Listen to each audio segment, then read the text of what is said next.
Good evening, friends. This is Neeraj Srivastava, and today I am going to tell you about determiners.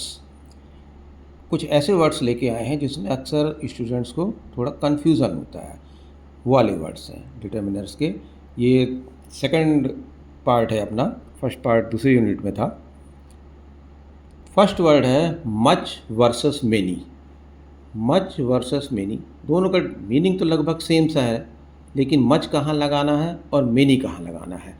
Much को हमें लगाना uncountable noun के साथ में। जो मच लगेगा अनकाउंटेबल नाउन के साथ लगेगा, और जो मेनी होता है वो काउंटेबल नाउन के साथ लगता है।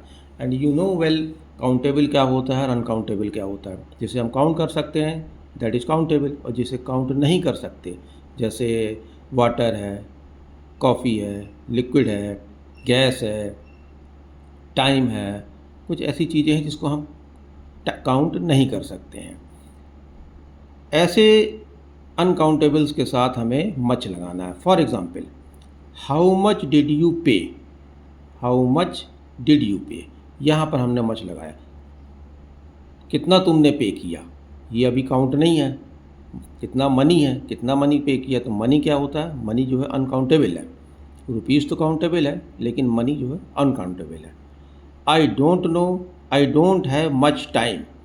I don't have much time, मेरे पास ज़्यादा समय नहीं है। ठीक है, ये भी एक अनकाउंटेबल है।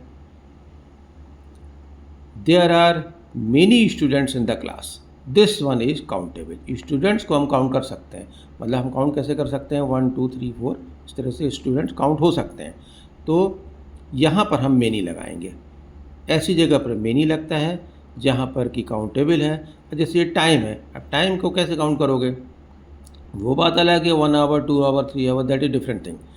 वो एक अलग तरीका है काउंट करने का। वैसे इसको देखा जाए तो ये अनकाउंटेबल में आता है, टाइम, समय।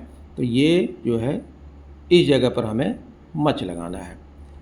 सेम वे सेकंड वर्ड है सम वर्सेस एनी। सम वर्सेस एनी मीन्स क्या होता है, देखिए सम क्या होता है, सम पॉजिटिव सेंटेंसेस के साथ लगता है। सम का मतलब हो जाता है कुछ, और कुछ का मतलब होता है कुछ तो है, at least something is there, तो वो पॉजिटिव सेंस देता है। और कहीं कहीं पर जब हमें कुछ ऑफ़र करना होता है, कुछ रिक्वेस्ट करना होता है, ऐसी जगह पर भी हम सम का यूज़ कर सकते हैं। और एनी का यूज़ कहाँ होगा, एनी का यूज़ नेगेटिव सेंटेंसेस के साथ होता है, जहाँ सेंटेंस नेगेटिव फॉर्म में हो या फिर इंट्रोगेटिव फॉर्म में हो, क्वेश्चन मार्क वाले फॉर्म में हो, वहाँ पर हम एनी का यूज़ करेंगे। फॉर एग्ज़ाम्पल देखिए, I have some money. I have some money का मतलब हो जाता है मेरे पास कुछ रुपए तो हैं, कुछ पैसे हैं मेरे पास में। ठीक है, बिल्कुल खाली पर्स नहीं है, कुछ पैसे हैं हमारे पास। जब कुछ पैसे हैं, इसका मतलब हो जाता है कि there is some positive feeling. Positive feeling है उसमें, ठीक है, कि कुछ अमाउंट तो एटलीस्ट है। तो ऐसी जगह पर हम सम का यूज़ करते हैं। एनी का यूज़ कहाँ करेंगे, एनी देखिए, do you have any doubt. Do you have any doubts, क्या तुम्हें कोई डाउट है क्या। अब ये क्वेश्चन इंट्रोगेटिव फॉर्म में है। ये जब ये इंट्रोगेटिव फॉर्म में है, इसलिए यहाँ पर ये एनी यूज़ हुआ है। Question, this one is interrogative form, do you have any doubt, क्या तुम्हें कोई डाउट है। सेकंड क्वेश्चन है, सेकंड एग्जांपल है, I don't have any friends here. Negative form है, this one is in, this sentence is in negative form. I don't have any friends, मेरे पास कोई दोस्त नहीं है यहाँ पर, मेरा यहाँ कोई दोस्त नहीं है। ठीक है, तो जब कोई की बात हो, कोई दोस्त नहीं है, कोई डाउट नहीं है, तो ऐसी जगह पर हमें एनी यूज़ करना है। क्लियर, कहाँ पर एनी यूज़ करना है और कहाँ पर सम यूज़ करना है, आपको क्लियर हो गया होगा। जब पॉजिटिव फीलिंग देना हो सेंटेंस में, तो वहाँ पर हम सम का यूज़ करेंगे, और जब बिल्कुल नेगेटिव फीलिंग है या इंट्रोगेटिव फॉर्म में है, तो वहाँ पर हम एनी का यूज़ करेंगे। थर्ड सेंटेंस एक आता है, थर्ड वर्ड आता है few versus a few. Few का भी मतलब हो जाता है थोड़ा, अ फ्यू का भी मतलब हो जाता है थोड़ा, और दोनों के दोनों ही जो है किस में यूज़ होगा, ये काउंटेबल में यूज़ होगा। जहाँ काउंटेबल नाउन होता है, जिसे हम गिन सकते हैं जिस नाउन को, वहाँ पर हम यूज़ करते हैं। अब फ्यू और अ फ्यू में डिफरेंस क्या है? फ्यू मतलब ऑलमोस्ट नन, मतलब पूरी नेगेटिव फीलिंग है, कुछ भी नहीं है, मतलब नेगेटिव फीलिंग ऑलमोस्ट नन है। और अ फ्यू का मतलब होता है कि some feeling, something is there. Something is there means something positivity is there, तो वहाँ पर हम अ फ्यू यूज़ करते हैं। For example, few students passed. Few students passed मतलब कि बहुत ही कम मात्रा के कम स्टूडेंट्स पास हुए हैं। ऑलमोस्ट नन, अगर 50 स्टूडेंट्स रहे होंगे तो ये मान के चलिए कि 2-3 ही स्टूडेंट पास हुए हैं, मतलब कि वो ऑलमोस्ट नन है, ठीक है। और a few students passed means some, at least some students of passed, मतलब कि कुछ स्टूडेंट्स तो पास हुए हैं लेकिन उनकी काउंटिंग भी बहुत कम है, ना के बराबर है। वो भी जो है एटलीस्ट कम से कम 4-6 स्टूडेंट पास हुए हैं। 4-6 मतलब अगर 50 स्टूडेंट हैं तो 4-6 पास हुए हैं, तो फ्यू स्टूडेंट्स, तो वहाँ पर होगा अ फ्यू। जहाँ पर कि हमें थोड़ा से क्वांटिटी को बताना है, दिखलाना है कि हाँ कुछ क्वांटिटी है, बहुत छोटी सी अमाउंट की क्वांटिटी है, तो वहाँ पर अ फ्यू यूज़ करेंगे। और जहाँ पर कि बिल्कुल नेगेटिव बताना है वहाँ पर फ्यू यूज़ करेंगे, जहाँ क्वांटिटी बहुत कम है, 2 या 3 बस। नेक्स्ट है little versus a little. Little versus a little में भी सेम चीज़ है। लिटिल कहाँ यूज़ होता है और अ लिटिल, दोनों के दोनों यूज़ होते हैं अनकाउंटेबल नाउन्स में। जिस नाउन को हम काउंट नहीं कर सकते, विच आर अनकाउंटेबल, जैसे गैस हो गया, वाटर हो गया, मिल्क हो गया, टी हो गया, ये सब अनकाउंटेबल है। तो अनकाउंटेबल नाउन के साथ हम लिटिल यूज़ करेंगे। अब देखिए इसका डिफरेंस क्या है। There is a little gas in the cylinder. There is a little gas in the cylinder मतलब ना के बराबर गैस है उसमें।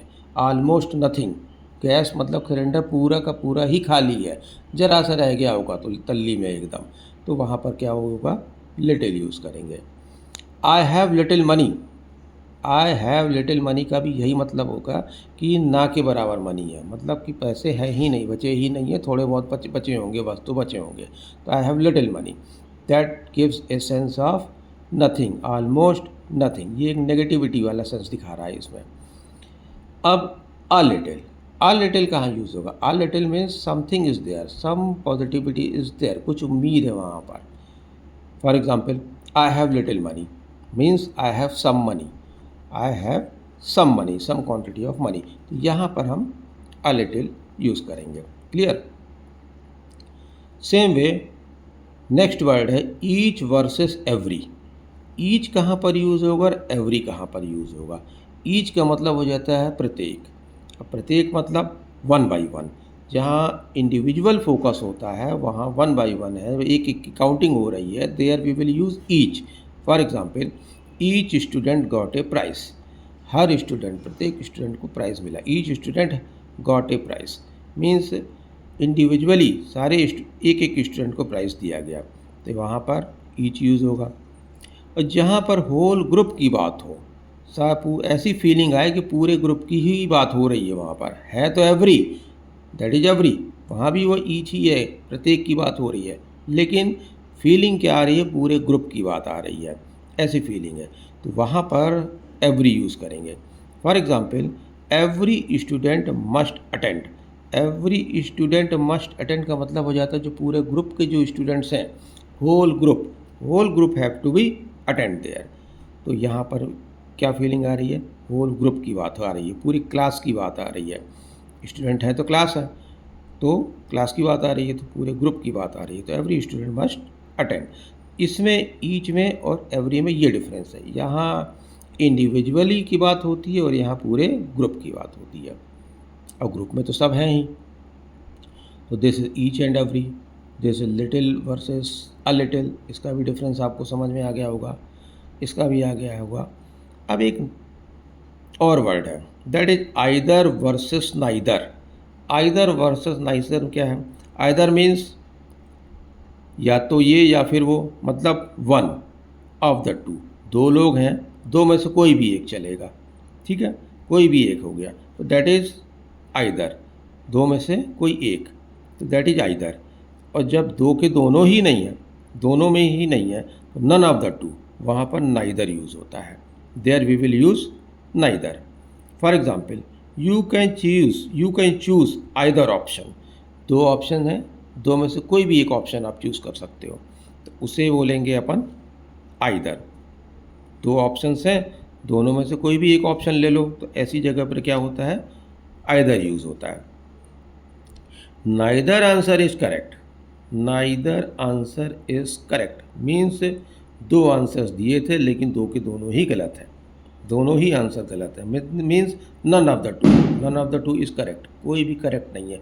दो रिप्लाई दिए गए और दो के दोनों ही गलत है, तो मतलब वहाँ पर नाइदर यूज़ होगा। जब दोनों को ही, जब कुछ भी ना हो, कोई भी ना हो, दो में से एक भी नहीं, तो वहाँ पर नाइदर यूज़ होगा। और जब दो में से कोई भी एक है तो वहाँ पर आइदर यूज़ होगा। क्लियर? कुछ और वर्ड है, all versus both. All versus both में क्या है? All means more than two, more than two means all में सभी लोग हो जाते हैं, सभी लोग आ जाते हैं। एटलीस्ट दो तो होना ही चाहिए, चाहे 200 हो, चाहे 500 हो, चाहे 300 हो, चाहे 150 हो, चाहे 15 लोग हों, तो वो सब जो पूरा ग्रुप है दैट इज कॉल्ड ऑल। और both, both everyone knows it, both मतलब दो, ओनली टू। बोथ में ओनली टू आएगा और ऑल मीन्स पूरा पूरा ग्रुप आ जाएगा। For example, all student are present, all students are present, सारे के सारे ही स्टूडेंट्स प्रेजेंट है। Here we will use all. जब बोथ की बात आएगी, both boys are playing, both boys are playing, दो बच्चे हैं और दो के दोनों ही खेल रहे हैं, तो वहाँ पर बोथ यूज़ हो जाएगा। मतलब आपको क्लियर हो गया होगा बोथ कहाँ यूज़ करना है, जहाँ दो की बात हो, ऑल कहाँ यूज़ करना है, जहाँ पूरे ग्रुप की बात हो, सभी की बात हो, तो वहाँ पर ऑल यूज़ होगा। नेक्स्ट वर्ड है less versus fever. Less versus fever में क्या होगा? लेस कहाँ यूज़ होता है? लेस मीन्स अनकाउंटेबल के साथ यूज़ होगा। जब अनकाउंटेबल नाउन होगा तो वहाँ पर लेस यूज़ होगा। For example, drink less T, drink less T, T is क्या है? T is uncountable noun. वो सलाह दे रहा है, कोई सलाह दे रहा है कि ड्रिंक लेस टी, चाय कम पियो। क्लियर? चाय कम पीने को बोल रहा है वो, तो वहाँ पर लेस का यूज़ होगा। फीवर का कहाँ यूज़ होगा? Fewer means there are fewer cars today in the market, मतलब कि ये काउंटेबल नाउन के साथ यूज़ होता है। फीवर मतलब कम, लेस मतलब भी कम होता है और फीवर मतलब भी कम होता है, लेकिन ये अनकाउंटेबल के साथ यूज़ होगा और ये काउंटेबल के साथ यूज़ होगा। There are fewer cars today in the market, आज मार्केट में बहुत कम कारें थी, बहुत कम कार देखने को मिली। हो सकता है संडे रहा होगा इसलिए बहुत कम कार देखने को मिली, तो ऐसी जगह पर हम फीवर यूज़ करेंगे जहाँ पर कि काउंटेबल की बात हो। क्लियर? अब एक नया वर्ड और है, so much versus too much. So much versus too much, देखने से बिल्कुल एक जैसा लग रहा है कि हाँ सो मच माने बहुत ज़्यादा और टू मच माने भी बहुत ज़्यादा होता है। अब इसका डिफरेंस है, स्लाइट डिफरेंस है। सो मच कहाँ पर यूज़ होता है? स्लो मच एम्फेसिस मीन्स जब हाई डिग्री की बात हो, हाई स्ट्रेस की बात हो, वहाँ पर हम सो मच यूज़ करते हैं। एक हाईलाइट करना हो किसी चीज़ को, जैसे थैंक यू सो मच, हमने एग्जांपल दिया थैंक यू सो मच, आपको बहुत बहुत धन्यवाद। एक हाई डिग्री के साथ आदमी बोल रहा है, एम्फेसिस है, खुशी खुशी बोल रहा है थैंक यू सो मच, आपका बहुत बहुत धन्यवाद, तो वहाँ पर सो मच यूज़ होगा। I like this movie so much, मैं इस मूवी को बहुत पसंद करता हूँ, मैं इस मूवी को बहुत पसंद करता हूँ, तो बहुत लाइक करता हूँ, तो वहाँ पर भी सो मच यूज़ होगा। जहाँ पे एक स्ट्रेस दिया जा रहा है, किसी डिग्री पर स्ट्रेस दिया जा रहा है, तो वहाँ पर हम सो मच यूज़ करेंगे। टू मच कहाँ यूज़ होगा? टू मच का मतलब हो जाता है बहुत ज़्यादा, मतलब सो मच से भी बहुत ज़्यादा। जब बहुत ज़्यादा हो जाएगा कोई चीज़ एक्सेस इन क्वांटिटी, जब क्वांटिटी एक्सेस में हो जाए तो वहाँ पर हम टू मच यूज़ करेंगे, मतलब एक नेगेटिविटी आ जाए। नेगेटिविटी कैसे आएगी? एक अनकंफर्टेबल सा महसूस होने लग जाए। जैसे for example, the bag is too heavy, the bag is too heavy. अब बैग बहुत ज़्यादा हेवी है, उसे उठा पाना मुश्किल हो रहा है, इतना भारी है कि उठा नहीं सकते, एक अनकंफर्टेबल सा महसूस हो रहा है, तो वहाँ पर हम टू यूज़ करेंगे। For example, this bag is too heavy, मतलब बहुत ज़्यादा भारी है, वो उसे उठा नहीं पा रहे हैं, अनकंफर्टेबल सा महसूस हो रहा है, तो there we will use too. यहाँ पर सो मच यूज़ नहीं होगा, यहाँ पर टू यूज़ होगा। There is too much noise, noise बहुत ज़्यादा है, शोरगुल बहुत ज़्यादा हो रहा है वहाँ पर, बहुत ज़्यादा शोर हो रहा है, तो मतलब एक व्यक्ति कोई है जो बियर नहीं कर पा रहा उस शोर को, तो एक कंप्लेंट सा कर रहा है वो, तो वहाँ पर टू मच यूज़ होगा। तो I think you got understand about the difference between so much and too much. कुछ और एग्जाम्पल इसके देख लेते हैं और अच्छे से क्लियर हो जाएगा। She talks so much, she talks so much. अब जस्ट एक एम्फेसिस है ये, जस्ट एक बताया जा रहा है किसी को, हाँ सी इज़ ए टॉकेटिव गर्ल, हाँ गर्ल है वो टॉकेटिव है, थोड़ा बात ज़्यादा करती है, तो यहाँ पर हम सो मच यूज़ करेंगे। जब उसी बात को हम बोलें सी talks too much, C talks to much मतलब कि एक कंप्लेंट है ये, this is a complaint form, this too much लगा है मतलब ये कंप्लेंट है भाई, उसकी वजह से, उसके टॉकिंग की वजह से दूसरों को नुकसान हो रहा है, माहौल जो है ऐसा हो रहा है कि दूसरे लोग शांति से बैठ नहीं पा रहे हैं वहाँ पर। क्लास के अंदर कोई गर्ल है बहुत ज़्यादा बात करती है जिसकी वजह से क्लास ले पाना मुश्किल हो रहा है, शोर हो रहा है, तो यहाँ पर यूज़ हो रहा है टू मच। मतलब टू मच जहाँ पर यूज़ हो means it is feeling of uncomfortable, एक कंप्लेंट है वहाँ पर, तो there we will use too much and so much. आपको पता ही चल गया कि जहाँ मतलब वो थोड़ा सा कम हो टू मच से, there we will use so much. उसी तरह से एक और वर्ड है इनफ वर्सेस टू। अब टू तो अभी अभी आप लोगों ने समझा है, वैसे ही टू यहाँ भी सेम फीलिंग रहेगी वहाँ यहाँ पर भी। अब इनफ क्या चीज़ है, enough versus to. Enough means sufficient, कोई चीज़ है एक सफिशिएंट मात्रा में है, जब इनफ का मतलब भी वही होता है बहुत ज़्यादा, टू का मतलब भी वही होता है कि बहुत ज़्यादा। लेकिन इनफ कहाँ यूज़ करना है, इनफ ऐसी जगह पर यूज़ करना है जहाँ पर कि एक सफिशिएंट मात्रा की बात हो रही हो, मतलब उसे बियर किया जा सके। आई हैव इनफ मनी, मेरे पास बहुत पैसे हैं, example, I have enough money, मेरे पास बहुत पैसे हैं, ठीक है। अब टू, जहाँ टू की बात आ जाए तो यहाँ पर क्या होगा, this bag is too heavy, यहाँ पर है कंप्लेंट, भाई बहुत ज़्यादा भारी है वो बैग, उठा नहीं पा रहे हैं, हिला नहीं पा रहे हैं उसको, तो यहाँ पर टू यूज़ होगा। Got it? Have you understood this thing that enough and to, where we will use enough and where to use to? Enough means ठीक है, बहुत ज़्यादा है, बहुत ज़्यादा भारी है, बहुत ज़्यादा है, लेकिन कंफर्टेबल है वहाँ पर, सफिशियंटी है, सफिशियंट है वो, जो उसकी जो डिग्री है दैट इज़ सफिशियंट। लेकिन टू के साथ डिग्री क्या हो जाती है, बहुत हाई डिग्री हो जाती है, तो वहाँ पर हम टू को यूज़ करते हैं। So I think you got understood about this determiners. Some of these words are making confusion all the time to the student. So I have brought these words. और अब आप लोगों को ये चीज़ क्लियर हो गई होगी, समझ में आ गया होगा। Next time we will meet again. Okay, thank you, good night.